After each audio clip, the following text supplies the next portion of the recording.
हमने पिछली वीडियो में प्रश्न 5 कर लिया था। अब प्रश्न 6 करते हैं जो कि है आसान। देखिए बोल क्या रहा है, बोला कि ए बी से एक त्रिभुज है जिसका सी समकोण है। तो पहले एक त्रिभुज बनाते हैं और सी पर 90 डिग्री बनाते हैं, ठीक, क्योंकि सी समकोण है। ठीक है सर, ठीक है।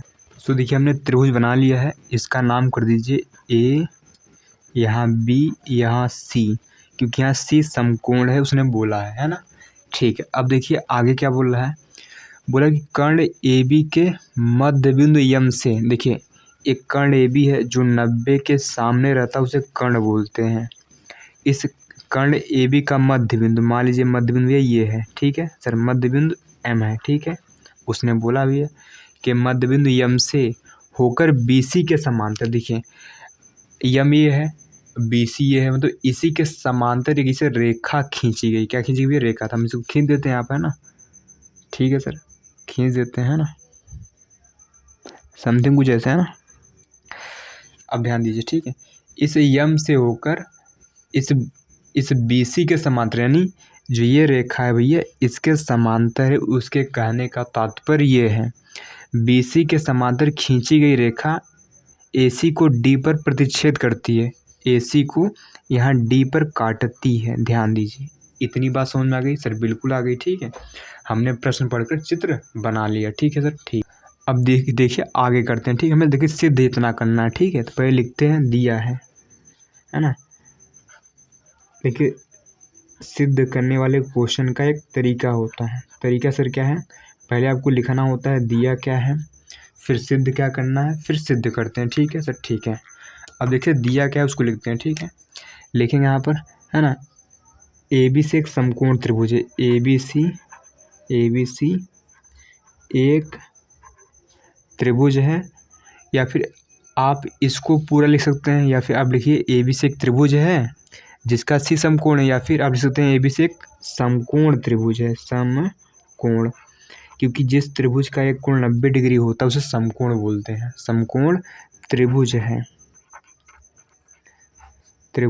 ना, जिसका कोण सी समकोण है ना, जिसमें सी समकोण है, सी क्या है, समकोण है ना,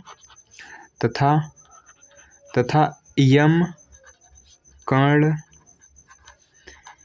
ए बी का मध्य बिंदु है। क्या भैया? मध्य बिंदु है। इतनी बात समझ आई? ठीक है ना, इतनी बात सर समझ में आ गई है ना। अब देखिए आगे, देखिए हमें सिद्ध क्या करना है ना। हमें सर सिद्ध क्या करना है भैया, सर सिद्ध क्या करना है उसको भी लिख देते हैं। ठीक है, सिद्ध करना है,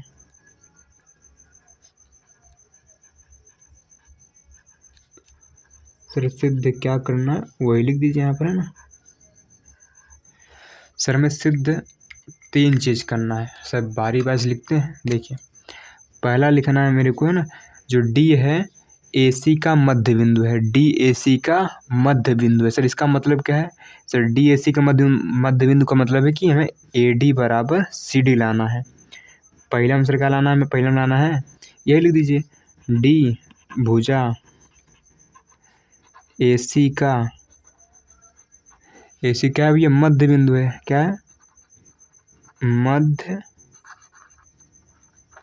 मध्य बिंदु है ना।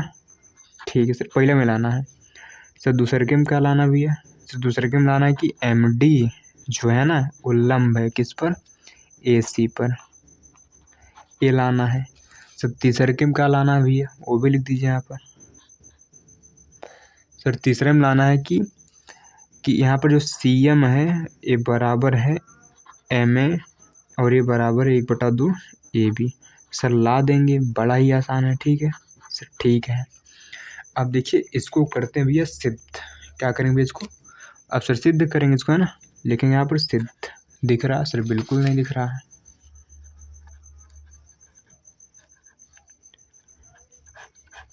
अब देखिए इसको करते हैं सिद्ध।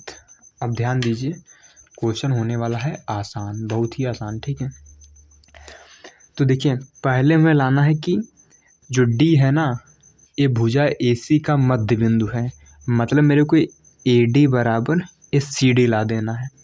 अब ध्यान दीजिए, आपने मध्य बिंदु प्रमेय का विलोम पढ़ा था। सर मध्य बिंदु प्रमेय का विलोम क्या था, समझाता हूँ, ठीक है।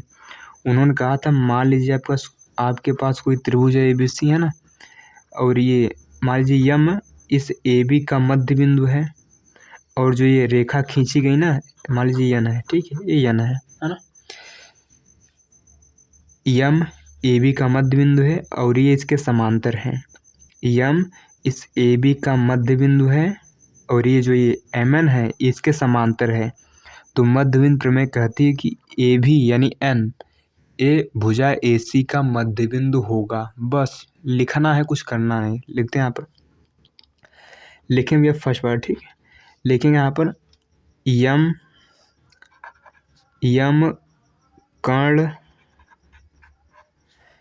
कर्ण क्या भैया, AB का मध्य बिंदु है तथा जो ये MD है भैया, MD ये समांतर इस BC के है ना, BC है। अतः हम कह सकते हैं, अतः जो ये है ना, अतः पहले लिख दीजिए मध्य बिंदु प्रमेय के विलोम से, विलोम यानी उल्टा, विलोम से है ना, विलोम से D भुजा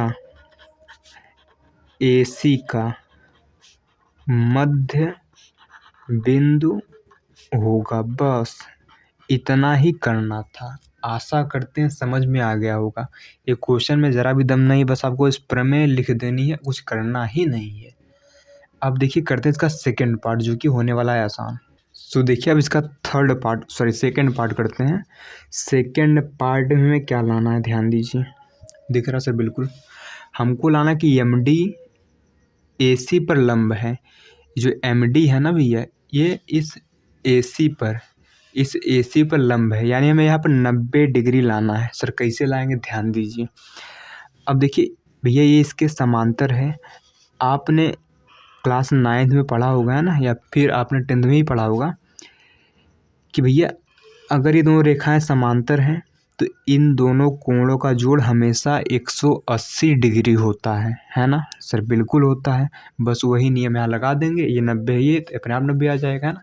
ये 90 ऑलरेडी है, ये भी 90 आ जाएगा। लिखेंगे यहाँ पर, लिखेंगे MD समांतर BC है ना। तो हम कह सकते हैं ये एंगल है ना, ये एंगल, इसका क्या नाम है, इसको C बोल लीजिए ना, या फिर इसको BCD बोल दीजिए, या फिर इसको 1 दे दीजिए नाम, इसको 2 दे दीजिए, आपकी मर्जी, ठीक है। MD समांतर BC है, तो हम कह सकते हैं यहाँ पर कि एंगल 1 प्लस एंगल 2 कितना होगा, एंगल 1 प्लस एंगल 2 ये 180 डिग्री होगा। सर इसको बोलते हैं सह अंतःकोण, सह अंतःकोण। ध्यान दीजिए, एक ही ओर के तरफ बनने वाले जो अंदर की ओर कोण है ना, उनका जोड़ हमेशा 180 डिग्री होता है। अब देखिए एंगल एक तो 90 डिग्री है, क्योंकि उसने क्वेश्चन बोला था सी समकोण है, माने ये वाला 90 डिग्री है, प्लस एंगल 2 बराबर 180 डिग्री। तो यहाँ एंगल 2 बराबर आएगा 180 माइनस 90, यानी एंगल 2 कितना आ गया यहाँ पर 90 डिग्री है ना। एंगल 2 90 डिग्री आ गया, माने यहाँ पर 90 डिग्री बन गया। यहाँ पर 90 डिग्री बन गया, मतलब MD AC पर लंब है। अतः कह देंगे, अतः MD लंब है किस पर, AC पर है ना। AC लीजिए, सेकंड पार्ट भी आ गया हमारा। सो ये कितना ईजी था। अब करते हैं ये थर्ड पार्ट, जो कि है आसान। सो देखिए हमें थर्ड पार्ट में लाना क्या है, हमें ये थर्ड पार्ट बनाना CM बराबर MA है ना। CM बराबर क्या लाना, MA। तो पहले C और M को मिला लीजिए भैया, ठीक है। तो पहले हम C और M को सर मिला लेते हैं, ताकि है ना समझने में आसानी हो, ठीक है। तो यहाँ हम C और M को भैया मिला लेते हैं। सर मिल गया। सर अब आगे कथा करते हैं। अब आगे कथा आसान होने वाली है, ठीक है, ध्यान दीजिए। सर में लाना क्या है, सर CM बराबर MA लाना भैया, ये इसके बराबर लाना है भैया। ये वाली जो CM है ना, ये वाली लाइन, ये इसके बराबर लाना है। सर कैसे आएगा, ध्यान दीजिए। अगर हम इस त्रिभुज और इस त्रिभुज को सर्वांगसम सिद्ध कर दें, क्या सिद्ध कर दें, सर्वांगसम, तो यहाँ से ये वाली जो ये भुजा है इस वाली भुजा के बराबर आएगा CPCT से। सर बिल्कुल आएगा सर, वही काम कर देंगे। लिखेंगे यहाँ पर MCD और MAD, है ना। लिखेंगे यहाँ पर थर्ड वाले पार्ट में क्या लिखेंगे यहाँ पर, इस त्रिभुज का नाम है, तो इसका नाम है MCD, त्रिभुज MCD। व सर ऊपर वाले क्या नाम है, इसका तो MCD नाम था, तो इसका क्या नाम होगा MAD।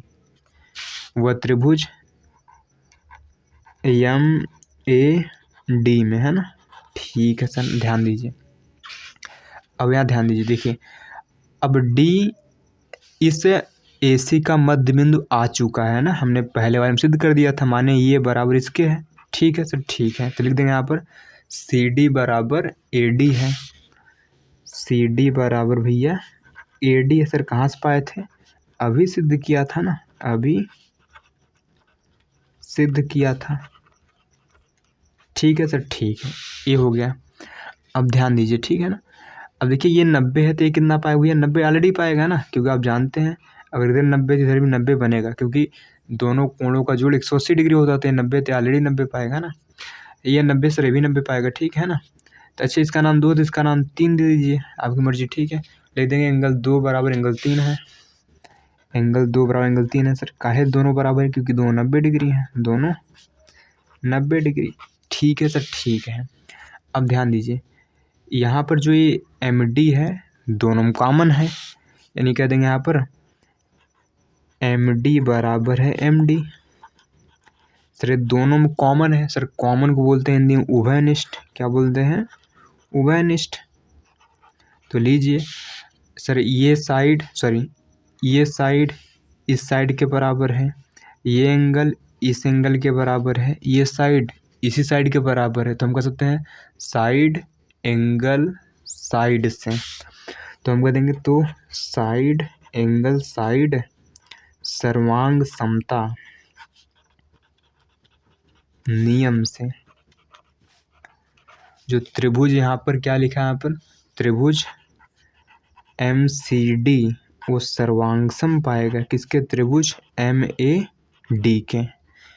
ठीक है सर, ठीक है। अगर दोनों सर्वांगसम हो गए तो हम कह सकते हैं यहाँ पर भैया तुम्हें लाना क्या था भैया, CM, है ना। तो हम कह सकते हैं यहाँ पर जो CM होगा वो बड़ा किसके पाएगा है, किसके पाएगा, AM के पाएगा ना, AM पाएगा बाई CPCT, है ना। जब दो त्रिभुज सर्वांगसम हो जाते हैं तो उनके संगत भाग ऑलरेडी बराबर हो जाते हैं। ठीक है सर, ठीक है। देखिए हमें लाना क्या था, हमें लाना था CM बराबर MA। अच्छा MA लिखिए फिर AM, उससे फ़र्क नहीं पड़ता, ठीक है। और बराबर 1/2 AB। अब ध्यान दीजिए, बड़ा आसान है। अब देखिए यहाँ ध्यान सुनिए, ठीक है। देखिए CM जो है ये बराबर इनके है, जो CM है, देखिए ध्यान सुनिए यहाँ पर, ये सर ये बराबर इनके है ना। ठीक है सर, और ये ऑलरेडी इसके बराबर था क्योंकि ये मध्य बिंदु था ना भैया। ठीक है, तो लिख देंगे यहाँ पर, तो हम कह सकते हैं यहाँ पर, तो CM बराबर है, उन्होंने MA लिखा था, हम भी MA लिख देते हैं ताकि मैच खा जाए आंसर हमारा। ठीक है, CM बराबर MA।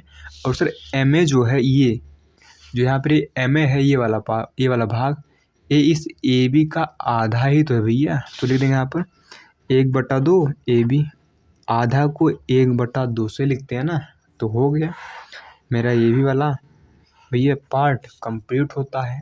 आशा करते हैं समझ में क्वेश्चन आया होगा। देखिए ये क्वेश्चन है आसान, आपको बड़ा लग सकता है बट ये है क्वेश्चन आसान। ठीक है, तो अब मिलते हैं नेक्स्ट वीडियो में। ठीक है।